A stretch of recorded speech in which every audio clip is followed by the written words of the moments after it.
Hello guys, yo welcome in my YouTube channel Bansal ji के classes. दोस्तों, police Rajasthan police constable के exam की date declare हो गई है और रीट के भी एडवर्टाइजमेंट आप आ गया है, तो तैयारी शुरू कर देनी चाहिए। और इसमें मैं आपको सबसे बढ़िया टॉपिक, थोड़ा टफ भी लगता है लोगों को, राजस्थानी भाषा और साहित्य में पे एक लेक्चर देने जा रहा हूँ। आप मेरे साथ बने रहिए और मेरे यूट्यूब चैनल को सब्सक्राइब कर लीजिए, ताकि मैं राजस्थान जीके की से के सिलेबस से रिलेटेड जो भी मैं वीडियो बनाता हूँ उसका नोटिफिकेशन सबसे पहले आपको मिल सके। तो दोस्तों, शुरू करते हैं। दोस्तों, राजस्थानी भाषा और साहित्य का विकास कैसे हुआ, इसके पीछे थोड़ा सा बैकग्राउंड में मैं जानना चाहूँगा। इसमें सबसे पहले मैं आपको वही बताना चाहता हूँ कि जो यहाँ भारत में आर्य भाषा जो संस्कृत थी, उससे प्राकृत, पाली, प्राकृत और अपभ्रंश से विकसित होते होते राजस्थानी और अन्य भाषाओं का विकास हुआ। अब ये आर्य कहाँ से आए? तो दोस्तों, एक सर्वमान्य मत ये है कि आर्य जो है सेंट्रल एशिया यानी मध्य एशिया से भारत में आए थे, और इसकी कई शाखाएं जो हैं यूरोप के देशों में गई और उन्होंने वहाँ पर आधुनिक विदेशी भाषाओं को जन्म दिया। ठीक है दोस्तों। अब यहाँ जो आर्य आए वो आर्य संस्कृत बोलते थे दोस्तों। तो आर्य संस्कृत काफ़ी कठिन भाषा थी और उन्होंने अपने जो वेद हैं वो संस्कृत भाषा में उन्होंने रचे हैं। ये आपको पता ही है, इसमें कोई बड़ी नई बात है नहीं। अब मैं आपको ये बताना चाहता हूँ कि ये जो कठिन भाषा थी, संस्कृत भाषा थी, वो काफ़ी टफ थी। और आप ये भी जानते हैं कि इनको समझने के लिए फिर परिवर्ती लोगों ने वेदांगों की रचना की, ताकि आर्य संस्कृत है जो वेद हैं उनको समझने में सहूलियत हो सके। तो धीरे धीरे जो राजस्थानी ये जो संस्कृत भाषा है वो मतलब वैदिक संस्कृत के रूप में डेवलप हुई और वैदिक संस्कृत से पाली और प्राकृत भाषा के रूप में विकसित हुई। प्राकृत भाषा से अपभ्रंश भाषा के रूप में इसका विकास हुआ। और अपभ्रंश के भी हम पार्ट करें तो गुर्जरी अपभ्रंश, शौरसेनी अपभ्रंश, नागर अपभ्रंश और दोस्तों सौराष्ट्रीय अपभ्रंश, ये चार हम अपभ्रंशों में इसको डिवाइड कर सकते हैं हमारे अध्ययन के लिए, जो हम किताबों में पढ़ते हैं, जो हम कोचिंग क्लासेज में पढ़ते हैं और जो हमारे सिलेबस से और एग्ज़ाम से रिलेटेड है। केवल उसी पर विचार करेंगे, फालतू हम इधर उधर नहीं जाएंगे दोस्तों। तो मैंने आपको बताया कि जो संस्कृत से पाली, पाली से प्राकृत, प्राकृत से अपभ्रंश भाषा का विकास हुआ और अपभ्रंश को हमने चार हिस्सों में डिवाइड कर दिया। गुर्जरी अपभ्रंश, शौरसेनी अपभ्रंश, नागर अपभ्रंश और सौराष्ट्र अपभ्रंश। फिर से बता देता हूँ, आप याद कर लीजिए। गुर्जरी अपभ्रंश, शौरसेनी अपभ्रंश, नागर अपभ्रंश और सौराष्ट्रीय अपभ्रंश। गुर्जरी, शौरसेनी, नागर और सौराष्ट्रीय अपभ्रंश। ठीक है दोस्तों। अब विभिन्न विद्वानों का अलग अलग मत है कि हम इसमें से कौन से अपभ्रंश से हमारी राजस्थानी भाषा का विकास हुआ। तो मैं आपको वो मत बता देता हूँ दोस्तों। सबसे जो इम्पोर्टेंट मत है वो है गुर्जरी अपभ्रंश से राजस्थानी भाषा का विकास। और कौन मानता है इसको? इसको मानते हैं कन्हैयालाल माणिकलाल मुंशी, के.एम. मुंशी और मोतीलाल मेनारिया। इन दोनों को आप ऐसे याद कर सकते हैं, MRI मुंशी और मेनारिया, ऐसे आप याद कर सकते हैं। लेकिन मोतीलाल मेनारिया, उसमें भी एम है। तो के.एम. मुंशी और मोतीलाल मेनारिया, इन दो, ये जो दोनों विद्वान हैं वो कहते हैं कि गुर्जरी अपभ्रंश से राजस्थानी भाषा का विकास हुआ है और इसी से ही आगे जाके गुजराती भाषा का विकास हुआ। तो हम राजस्थानी भाषा के विकास पर ही फोकस रखते हैं अपना। तो के.एम. मुंशी और मोतीलाल मेनारिया कहते हैं कि गुर्जरी अपभ्रंश से राजस्थानी भाषा का विकास हुआ। वहीं शौरसेनी अपभ्रंश से राजस्थानी भाषा का विकास हुआ, ये कहते हैं L.P. टेसिटोरी, जो इटली के विद्वान थे, जो भारत में आए थे और बीकानेर राज्य में इन्होंने शरण ली थी। शरण नहीं कहेंगे दोस्तों, वहाँ उन्होंने मतलब अपना शोध का कार्य किया। ठीक है दोस्तों। और एक है महावीर प्रसाद शर्मा, MP शर्मा, यानी कि L.P. टेसिटोरी और MP शर्मा, ऐसे आप ट्यूनिंग बैठा के याद कर सकते हैं। L.P. टेसिटोरी और MP शर्मा, ये शौरसेनी अपभ्रंश से राजस्थानी भाषा का विकास मानते हैं। इसके बाद है नागर अपभ्रंश, और ये इसके जो विद्वान हैं जो मानते हैं कि नागर अपभ्रंश से राजस्थानी का विकास हुआ, वो बहुत ही फेमस विद्वान है, लिंग्विस्टिक हैं, वो भाषाविद हैं, और जॉर्ज अब्राहम ग्रियर्सन। और उनके साथ में एक भारतीय विद्वान है पुरुषोत्तम बेनारिया। नागर अपभ्रंश से राजस्थानी भाषा के विकास मानते हैं जॉर्ज अब्राहम ग्रियर्सन और पुरुषोत्तम बेनारिया। आप नागर मतलब गए आ रहा है उसमें, और ग्रियर्सन ऐसे आप याद कर सकते हैं दोस्तों। एक चौथा जो रैगी अपभ्रंश है वो है सौराष्ट्रीय अपभ्रंश, और इसमें एक भारतीय विद्वान है सुनीत कुमार चटर्जी। तो मैंने आपको चारों का बता दिया है, आप इनको याद करें थोड़ा, इसमें तुकबंदी लगा के। मैं फिर से बता देता हूँ, यही इंपॉर्टेंट है फिलहाल तो। गुर्जरी अपभ्रंश है के.एम. मुंशी और मोतीलाल मेनारिया। ठीक है दोस्तों।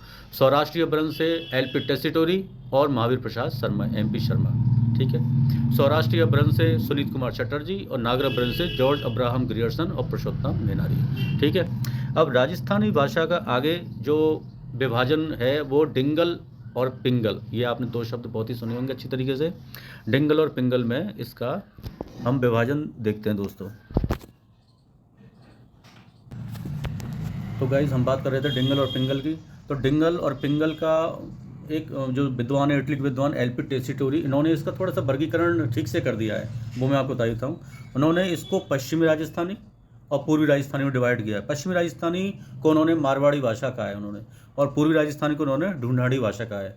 अब हम ये देख लेते हैं इन दोनों में अंतर क्या है एक्चुअली, डिंगल और पिंगल में। तो मैं आपको 3-4 बहुत ही महत्वपूर्ण और मोटे मोटे अंतर बता देता हूँ, उससे ज़्यादा है भी नहीं है इसमें।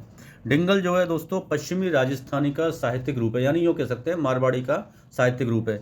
जबकि पिंगल जो है पूर्वी राजस्थानी का साहित्यिक रूप है। पूर्वी राजस्थानी यानी ब्रज मिश्रित है ये भाषा, आप ये मान के चलिए।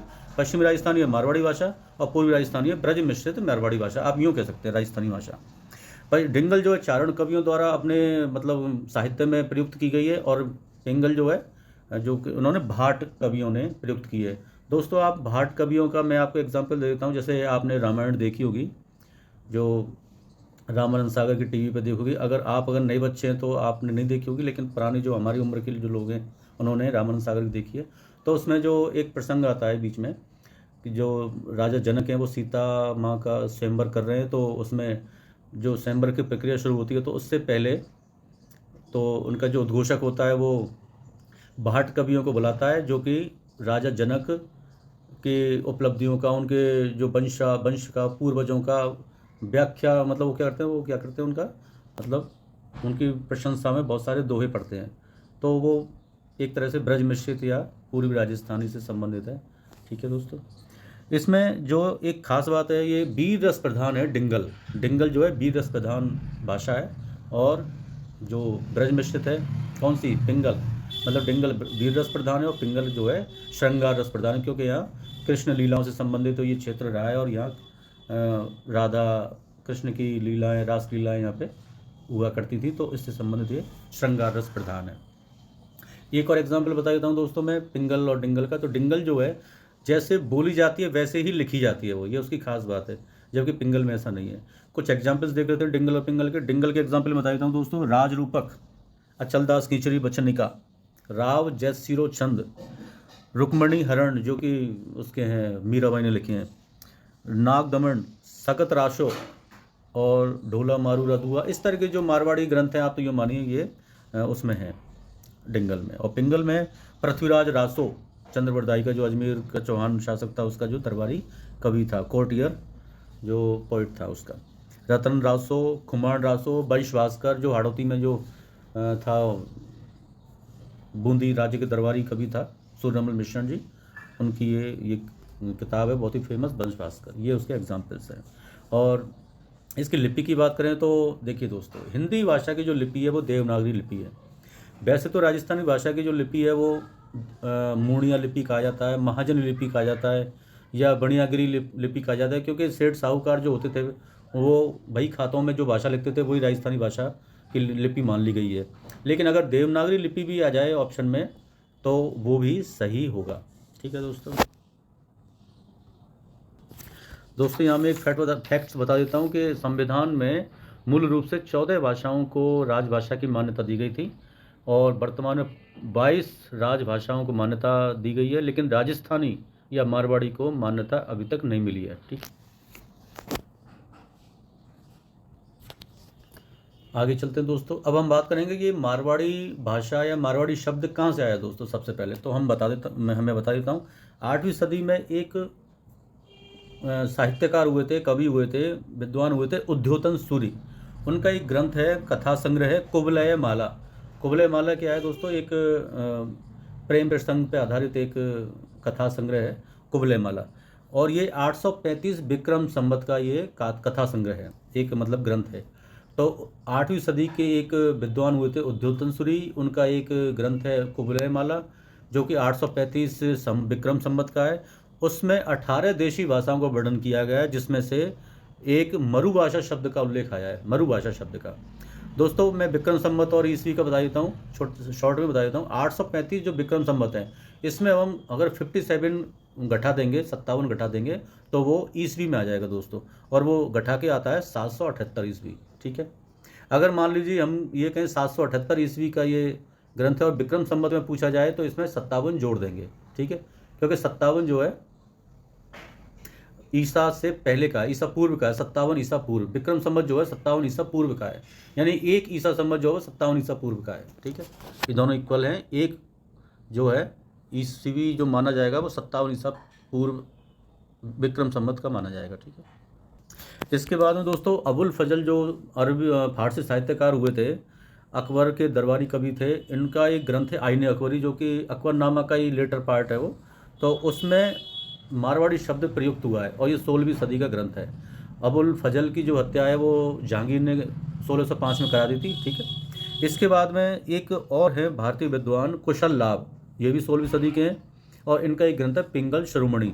इसमें भी मारवाड़ी शब्द प्रयुक्त हुआ है। यानी मारवाड़ी शब्द के बारे में सबसे पहले क्वेश्चन आ जाएगी, भाई किसने सबसे पहले ये मरुभाषा है मारवाड़ी शब्द दिया, तो वो सबसे पहले आएगा उद्योतन सूरी का कबूले माल्ला में, दूसरा आएगा कुशल के ग्रंथ पिंगल शिरोमणि में, और तीसरा अबुल फजल के आईने अकबरी में। ये क्रम रहेगा दोस्तों। दो फैक्ट और मैं बता देता हूँ दोस्तों कि मारवाड़ी को राजस्थान की मानक बोली भी कहा जाता है, और एक्चुअल में मारवाड़ी है ही राजस्थानी का दूसरा रूप है, मतलब दूसरा पर्यायवाची कह सकते हैं इसको, पर्याय है। और डिंगल शब्द जो है, जो कि मारवाड़ी के पर्याय के रूप में प्रयुक्त किया जाता है, इस शब्द का जो सबसे पहले उल्लेख हुआ है वो कवि बांकीदास जो है, उनका एक ग्रंथ है कुकवि बत्तीसी, जो कि 1871 में प्रकाशित हुआ था। कुकवि बत्तीसी में कवि बांकीदास ने डिंगल शब्द का उल्लेख किया है। दोस्तों राजस्थानी शब्द का जो प्रयोग है, सर्वप्रथम प्रयोग जॉर्ज अब्राहम ग्रियर्सन ने 1912 में अपनी पुस्तक लिंग्विस्टिक सर्वे ऑफ इंडिया में किया है। सबसे पहले जो हमने अभी बात की थी तीनों का जो मारवाड़ी, उसमें मारवाड़ी शब्द का उल्लेख था, लेकिन राजस्थानी शब्द का जो उल्लेख है, राजस्थानी भाषा का जो उल्लेख है, वो 1912 में सबसे पहले जॉर्ज अब्राहम ग्रियर्सन ने अपनी पुस्तक लिंग्विस्टिक सर्वे ऑफ इंडिया में 1912 में किया था। यानी राजस्थानी भाषा का पहला वैज्ञानिक विभाजन जो किया है, वर्गीकरण जो किया है, वो जॉर्ज अब्राहम ग्रियर्सन ने किया है 1912 में अपनी पुस्तक में लिंग्विस्टिक सर्वे ऑफ इंडिया, और इसी में उन्होंने राजस्थानी शब्द का प्रयोग किया है यहाँ की भाषा के लिए। दोस्तों जो राजस्थान है, राजस्थान शब्द कहाँ से आया, इसको पहले किसी ने राजपूताना कहा, किसी ने रायथान कहा, किसी ने राजस्थान कहा। तो हम इस पर भी फैक्ट्स एक दो देख लेते हैं। सबसे पहले राजपूताना शब्द, इस जो भौगोलिक इकाई है राजस्थान में जहाँ राजपूतों का शासन था, इस जोग्राफिकल एंटिटी को राजपूताना नाम दिया जॉर्ज थॉमस ने 1800 में दोस्तों। और लेकिन वो मौखिक रूप में कहा, जब वो बोलने चालने की भाषा में जब भी वो अपना कोई वक्तव्य देते होंगे उस समय वो इसको राजपूताना कहते होंगे। लेकिन लिखित रूप में, रिटन रूप में इसका सबसे पहले जो उल्लेख किया है वो किया है दोस्तों विलियम फ्रैंकलिन ने, और उन्होंने अपनी एक पुस्तक है, उनकी पुस्तक है the military memoirs of George Thomas. यानी कि दोबारा बता देता हूँ, विलियम फ्रैंकलिन ने सबसे पहले अपनी पुस्तक the military memoirs of George Thomas में लिखित रूप में इस जोग्राफिकल एंटिटी को राजपूताना नाम दिया है। और राजस्थान या रायथान जो नाम दिया है वो जॉर्ज किसने दिया है दोस्तों, बहुत ही फेमस जो राजस्थान के पिता में माने जाते हैं, राजस्थानी इतिहास का पिता में माने जाते हैं, कर्नल जेम्स टॉड 1829 में उन्होंने इस क्षेत्र को सर्वप्रथम रायथान या राजस्थान नाम दिया है। गाइस हम यहाँ एलपी टेसीटोरी जी के बारे में कुछ फैक्ट्स जान लेते हैं, क्योंकि ये बहुत ही विद्वान और भाषाविद और मतलब आर्कियोलॉजिकल सर्वे इन्होंने भारत में आके किया, और यहाँ की धरती को अपना मानते थे, यहाँ की संस्कृति से इनको बहुत बेहद लगाव था। इन्होंने अपनी ज़िंदगी के महत्वपूर्ण 5-7 साल यहाँ पे निकाले बीकानेर में, तो इसके बारे में तो इनके बारे में जानना बहुत ज़रूरी है, और इनका जो है सम्मान से भी नाम लिया जाना चाहिए। तो मैं बता देता हूँ दोस्तों, इनका पूरा नाम एलपी टेसीटोरी यानी कि लुई पी टेसीटोरी कुछ इस तरह से है दोस्तों। तो ये इटली के विद्वान थे, और इनका जो जन्म है वो 1887 में उदीने एक नगर है, वहाँ पे शहर है इटली में, वहाँ इनका हुआ था। और 1914 से 19 के बीच में ये टाइम जो है लगभग प्रथम विश्व युद्ध के समथिंग का है दोस्तों, 14 से 18 में ख़त्म हो गया था। 14 से 18 तक चला था। इसी दौरान ये भारत में रहे और बीकानेर राज्य में रहे थे। शायद गंगा सिंह जी का वहाँ पे शासन था उस समय। और इन्होंने क्या किया, वहाँ चारण साहित्य का अध्ययन किया, भाषाओं का अध्ययन किया, राजस्थानी भाषा का अध्ययन किया। और इन्होंने राजस्थानी भाषा का, मैंने अभी थोड़ी देर पहले बताया था, इन्होंने 2 भागों में विभाजन किया, पश्चिमी राजस्थानी और पूर्वी राजस्थानी। पश्चिमी राजस्थानी को उन्होंने मारवाड़ी कह दिया और पूर्वी राजस्थानी को उन्होंने ढूंढाड़ी कह दिया। ठीक है दोस्तों, इनकी जो है भारतीय साहित्य और संस्कृति में रुचि होने के कारण इनके जो क्लासमेट्स थे, इनके जो दोस्त थे, वो इनको भारतीय लुई या भारतीय योद्धा नाम से इनको बुलाते थे। और ये 1914 में भारत आए और 1919 में ये यहाँ पे इनकी मृत्यु हो गई बीकानेर में, जहाँ गंगा सिंह जी ने इनकी एक छतरी बनवा दी है। मैं एक छोटा सा फैक्ट बता दूं कि 1919 में इनकी माता बीमार हो गई जब इटली में, तो ये यहाँ से गए थे, लेकिन इनके वहाँ पहुँचने से पहले इनकी माता की मृत्यु हो गई थी। फिर बाद में ये भारत आए तो एक स्पेनिश इन्फ्लुएंजा नाम की बीमारी से ग्रसित हो गए और यहाँ के इनकी मृत्यु हो गई। ठीक दोस्तों, एलपी टेसीटोरी जी सबसे पहले बंगाल में आए थे, एशियाटिक सोसाइटी में इन्होंने काम किया। फिर वहाँ से इनको जॉर्ज अब्राहम ग्रियर्सन ने भाषा मतलब लिंग्विस्टिक सर्वे और आर्कियोलॉजिकल सर्वे का काम दिया और इन्होंने राजस्थान में बखूबी काम इन्होंने पूरा किया। इन्होंने क्या, देखिए दोस्तों, इन्होंने क्या क्या काम किया। इन्होंने यहाँ रंग महल, जो हड़प्पा सभ्यता की जो सभ्यताएँ हैं, प्राक हड़प्पा सभ्यता है, रंग महल, और वहाँ से इन्होंने अवशेष प्राप्त किए। और गंगानगर से इन्होंने सरस्वती की मूर्तियाँ इन्होंने मतलब प्राप्त की खुदाई में, और गुप्त काल और कुषाण काल इन्होंने अवशेष खोजे इन्होंने। इसके अलावा बीकानेर अभिलेखागार में इनका एक टेसिटोरी कक्ष है, जहाँ इनके सारे जो एक्सकवेशंस या इनकी जो उपलब्धियाँ हैं, लिंग्विस्टिक उपलब्धियाँ हैं, वो इनके वहाँ पे रखी हुई हैं दर्शकों के लिए, टूरिस्ट के लिए। और इनका जो एक बीकानेर म्यूज़ियम है वो इनकी देन है दोस्तों। इनकी कब्र बीकानेर में, और एक बहुत धनी व्यक्ति हैं, इनका नाम है हजारी मल बांटिया, इन्होंने उनकी समाधि का निर्माण करवाया। हजारी मल बांटिया ने, जो कलकत्ता वगैरह में रहते हैं, मारवाड़ी हैं, मारवाड़ी सेठ हैं, बिजनेसमैन हैं, इन्होंने श्री एलपी टेसीटोरी जी की समाधि का कब्र का निर्माण करवाया, इन्होंने समाधि का निर्माण करवाया था। उनका नाम है हजारी मल बांटिया। ठीक है दोस्तों, महाराजा जो गंगा सिंह जी हैं बीकानेर के, इन्होंने चारण साहित्य के संकलन के लिए इनको कहा था और उन्होंने इस पर राजस्थानी चारण साहित्य एक ऐतिहासिक सर्वे तथा पश्चिमी राजस्थानी व्याकरण, ये इन्होंने एक पुस्तक लिखी थी। मैं दोबारा नाम बता देता हूँ उस पुस्तक का, राजस्थानी चारण साहित्य एक ऐतिहासिक सर्वे तथा पश्चिमी राजस्थानी व्याकरण। ठीक है, इन्होंने दोस्तों रामचरितमानस विषय पर पीएचडी की थी और इन्होंने इंद्र पराजय और नासिकेत की कथा का इटालियन भाषा में अनुवाद किया। इसके अलावा देखिए, बेली कृष्ण रुक्मणी और राव जसीरो छंद का इन्होंने डिंगल भाषा में संपादन भी करवाया। इनका एक बहुत ही बढ़िया और कोटेशन है जो मैं आपको पढ़ के बता देता हूँ, जिससे इनकी जो भारतीय संस्कृति के प्रति, यहाँ के लोगों के प्रति जो लगाव है वो देखने को मिलता है। ये कहते हैं दोस्तों, जितना बन सकेगा मैं भारतीयों के हृदय में घुल मिल जाऊँगा। मैं इसलिए भारत आया हूँ क्योंकि मुझे भारत के लोगों से, उनकी भाषा, इतिहास और साहित्य से प्रेम है। इसलिए दोस्तों, एक विदेशी आदमी आके भारत में रह के यहाँ की भाषा संस्कृति से प्यार करता है, लगाव रखता है, शोध करता है, तो दोस्तों उनका नाम बड़ी सम्मान से लिया जाना चाहिए। दोस्तों, राजस्थानी भाषा के विकास के विभिन्न चरणों की बात करें तो मैं आपको बता दूं दोस्तों, एक हिंदी साहित्य के साहित्यकार मतलब हुए, विद्वान हुए मोतीलाल मिनारिया, तो उनका वर्गीकरण लगभग मान रहे हैं, तो उन्हीं की बात करते हैं। उन्होंने 4 भागों में इसको बांटा है, राजस्थानी भाषा के साहित्य और भाषा और साहित्य के विकास के चरणों को। उन्होंने सबसे पहले 11वीं से 13वीं शताब्दी में गुर्जरी अपभ्रंश का दौर माना है, 11वीं से 13वीं शताब्दी के मध्य गुर्जरी अपभ्रंश का। और दूसरा चरण उन्होंने माना 13 से 16वीं शताब्दी में प्राचीन राजस्थानी का विकास हुआ। और इस दौर में जो जैन साहित्यकार थे, जो सूरी, जिनके पीछे सूरी लगा होता है ना, बहुत सारे जैन साहित्यकार, जिनभद्र सूरी, उद्योतन सूरी, इस तरह के जो हैं जैन साहित्यकार, उन्होंने इस समय जो है इस प्राचीन राजस्थानी भाषा में साहित्य की रचना की। तीसरा जो चरण है वो 16वीं से 18वीं शताब्दी का माना जाता है और यह मध्यकालीन राजस्थानी का युग है। और इसमें जो है राजपूत काल माना जाएगा ज़्यादातर, और खूब सारे युद्ध हुए राजस्थान में, और चारणों ने यहाँ के जो राजा और उनके वीरता की कहानियों के ऊपर खूब सारा साहित्य लिखा है। तो ये वीर रस प्रधान ये चरण माना जाता है। इसके बाद में 18वीं शताब्दी से शुरू होता है चौथा चरण, जो कि अब लगातार चल रहा है। इसको आधुनिक राजस्थानी का चरण माना जाता है। गाइज एक अन्य प्रकार से हम इसका वर्गीकरण कर सकते हैं, जो कि राजस्थान की बुक्स में दे रखा है, एनसीईआरटी किताबों में, जो कि वहाँ से क्वेश्चन सीधे आ सकता है। तो इसके 4 चरण इसके बता रखे हैं दोस्तों। पहला ये प्राचीन काल है इसका राजस्थानी भाषा के विकास का, जिसको वीर गाथा काल कहते हैं, और इसका जो टाइम है वो 1050 से 1450 ईस्वी माना जाता है। दोबारा से बता देता हूँ, प्राचीन काल जो वीर गाथा काल है और 1050 से 1450 ईस्वी माना जाता है। इस समय दोस्तों भारत पर जो निरंतर आक्रमण हो रहे थे विदेशी जातियों के, तो लोगों में वीरता की भावना जगाने के लिए यहाँ के जो है कवियों ने, साहित्यकारों ने वीर रस के जो साहित्य की रचना की थी। और इसमें एक ग्रंथ की बात आती है महत्वपूर्ण, वो है श्रीधर व्यास का रणमल छंद।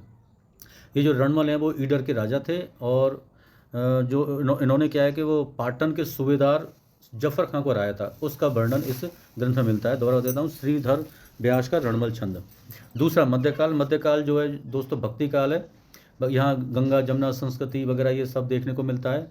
और दूसरी तरफ जो है मुस्लिम आक्रांता जो भारत में आ रहे थे, तो उन्होंने जो हिंदू धर्म और संस्कृति को नष्ट करने का प्रयास किया, तो उसको पुनर्स्थापना के लिए यहाँ के हिंदू संतों ने जो भी अपने जो रचनाएं की, भक्तिकालीन रचनाएं की, वो उससे संबंधित यह साहित्य मिलता है।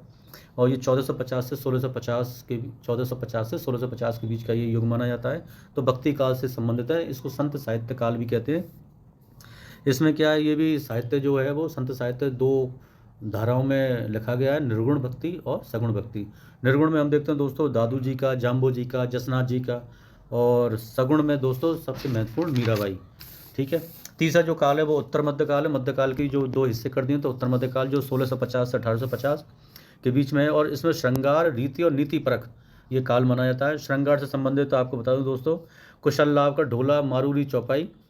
और रीति काल से संबंधित दोस्तों काव्य प्रधान ये युग माना जाता है, रीति काल से संबंधित। और इसमें एक पुस्तक का नाम महत्वपूर्ण है, रघुनाथ रूपक। ये श्री राम भगवान पर कविता है, रघुनाथ रूपक, और इसके लेखक हैं मंछाराम सेवक। इसी प्रकार नीति परख, नीति मतलब जो मोरल, मतलब मोरल से संबंधित, नैतिकता से संबंधित जो ग्रंथ लिखे हैं वो है। और इसमें एक किताब का नाम आता है राजिया रा दूहा, और इसके लेखक हैं कृपाराम जी खिड़िया। ये जो कृपाराम जी हैं वो सीकर के राजा लक्ष्मण सिंह जी के कोर्टियर पोइट थे, दरबारी कवि थे। और राजिया जो है इनका सेवक था, और इन सेवक के नाम पर इन्होंने राजिया रा दूहा या राजिया रा सोरठे इन्होंने ये किताब लिखी है। सोरठे सौराष्ट्र में गुजराती भाषा में उधर बोलते हैं, उस क्षेत्र में बोलते हैं दोस्तों। चौथा जो काल है वो है आधुनिक काल। ये इसमें विविध विषयों से संबंधित साहित्य रचना हुई, और 1850 से लेके आज तक ये चल रहा है। इसमें सूर्यमल मिश्रण, कवि राजा बांकीदास, शंकरदान सामोर, हिंगलाज दान कविया, ये महत्वपूर्ण जो है साहित्यकार इस दौर में हुए हैं। तो दोस्तों राजस्थानी भाषा और साहित्य की ये पहली वीडियो है। ये काफ़ी लंबी हो गई है, 26-27 मिनट की। तो अभी इसमें 2 या 3 वीडियो और आएंगी।